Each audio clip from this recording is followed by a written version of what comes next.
Баршаңызға сәлем, оқушылар. Абайды оқы таңырқа бөлімі бойынша жиынтық балуға арналған тапсырмаларды орындайтын боламыз.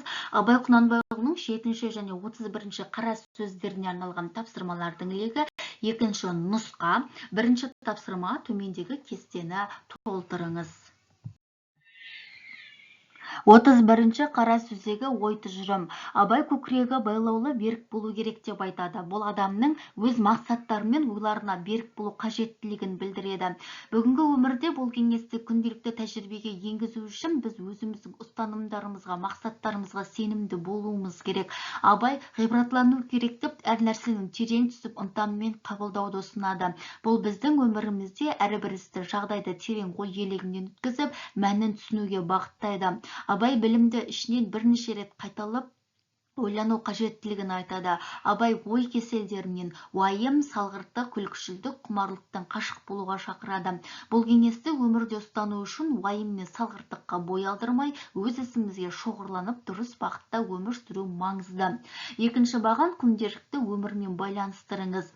Әр адам бұл өмірде өзіндік орнын тапқан, дүниенің бір кірпіші болып қаланған азамат болып қалыптасуы керек. Ол үшін әр адам білім мен ғылымға бас сүйіп, уақытын керек емес дүниелерге жоғалтпауы қажет.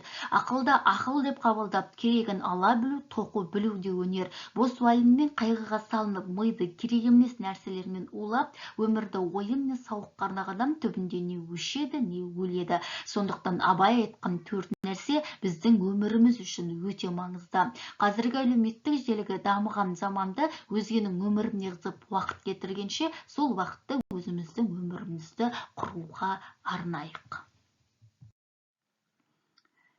Екінші тапсырма Абайдың 7 қара сөзіндегі кейіпкерлерді салыстырыңыз. Бірінші бала тәннің құмары, ішсем, жесем, ұйықтасам деген қажеттіліктер. Бұл тіршілік ету үшін қажет нәрселер. Бала осы қажеттіліктерін қанағаттандырып, өсу үшін тәннің сау болуы шарт. Жанның құмары білсем екен, көрсем екен деген ынта. Бала дүниені танып сұрау арқылы білім алуға тырысады. Екінші бала Абайдың айтуынша жас кезінде жан тәнді билегенде адам дұрыс жолда жүреді. Бірақ ер жеткен соң тұлға тәнге бас ұрғызады. Яғни адамның өзі тәндік қажеттіліктеріне басымдық береді. Бұл ақыл ойдың бұзылуының белгісі, яғни білім іздеуден гөрі сыртқы дүниенің қысқа мерзімді құндылықтарына қызығушылық басым болады. Қазіргі бала көңілде сәуле жоқ, көкіректе сенім жоқ. Бұл қоғамның білім мен ақылға деген бей-жай көзқарасын көрсетеді. Білім мен ақылдың орнына материалдық және сыртқы дүниеге қызығушылық қоғамның басты мәселесі осы. Адамдар сыртқы нәрсеге ғана назар аударып, оның сырын зерттемейді. Үшінші тапсырма Абайдың 7 қара сөзін негізге ала отырып, әкеден асып ұл тумас тақырыбында отбасылық құндылықтар тұрғысынан талдап әдеби эссе жазыңыз.